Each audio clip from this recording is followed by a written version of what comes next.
किसी गांव में एक नहायत नेक दिल मगर सख्त मिजाज जमींदार हाजी करीम दाद रहा करता था।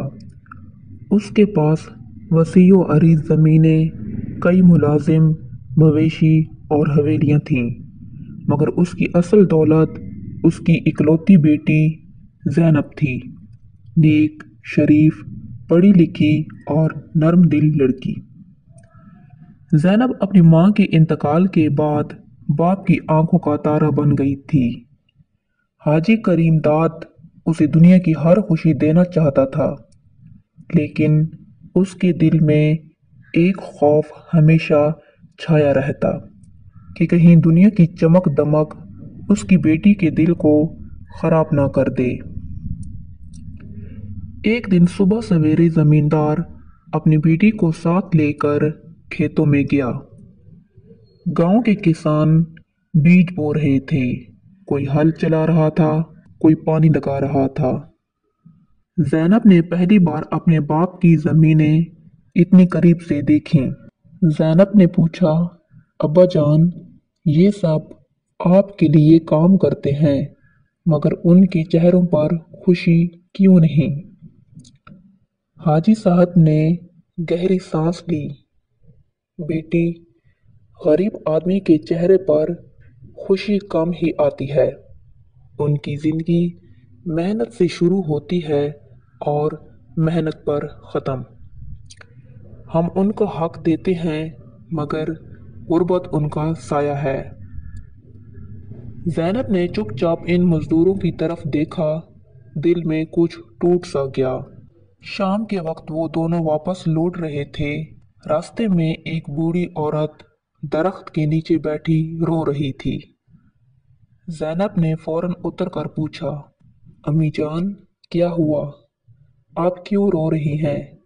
बूढ़ी ने कहा, बेटी, मेरा बेटा शहर गया था मजदूरी करने, 3 दिन से लौटा नहीं, घर में दाना तक नहीं। ज़ैनब ने झट से अपना दुपट्टा खोलकर उसमें से सोने की बालियां निकाली और औरत के हाथ पर रख दी। अम्मी जान, ये रख लीजिए, कुछ दिन का सहारा बन जाएंगी।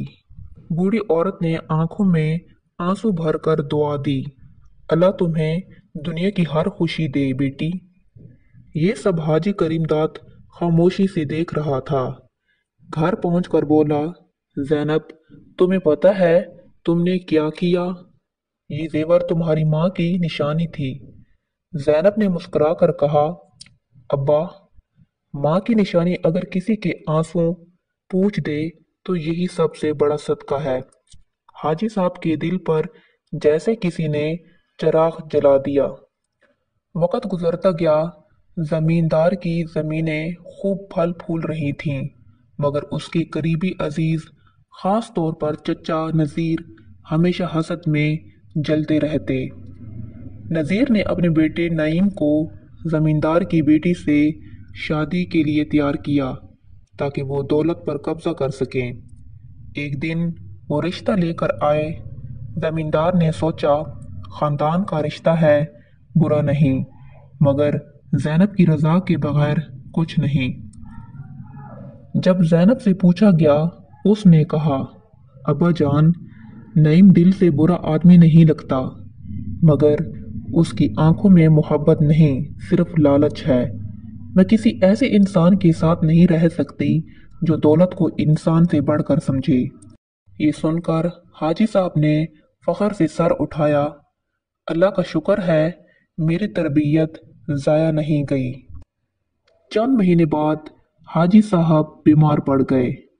खेत बंजर होने लगी, मजदूर उधार मांगने आए। चचा नज़ीर ने मौका देखा और ज़मीन हथियाने की कोशिश की। ज़ैनब ने बाप का हाथ थाम कर कहा, अब्बा जान, हम सब कुछ खो दें मगर इज्जत नहीं। मैं अपनी ज़मीन वापस लाकर रहूंगी। उसने खुद किसानों के साथ खेतों में काम शुरू किया।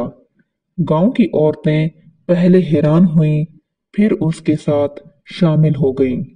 रफ्ता रफ्ता ज़मीनें फिर से सब्ज हो गईं। लोगों के चेहरे खुशी से चमकने लगे। चचा नज़ीर को अपनी गलती का एहसास हुआ। वो ज़ैनब के पास आया और कहा, बेटी, मैंने तुम्हारे बाप का दिल दुखाया, मुझे माफ़ कर दो। ज़ैनब ने मुस्कुरा कर कहा, चचा जान, माफ़ी मांगने वाला हमेशा बड़ा होता है। हम सब एक ही ख़ानदान हैं। हाजी करीमदाद ने नातवा आवाज़ में कहा, बेटी, तुमने मुझे आज फ़ख्र से ज़िंदा कर दिया। कुछ दिन बाद हाजी साहब का इंतकाल हो गया। ज़ैनब ने उनकी ज़मीनों को लोगों के लिए खैरात कर दिया। कुछ हिस्से स्कूल के लिए, कुछ अस्पताल के लिए, कुछ गरीब किसानों के लिए। गांव में आज भी कहावत है, जहां जमींदार की जमीन थी, वहां अब ज़ैनब की दुआएं उगती हैं।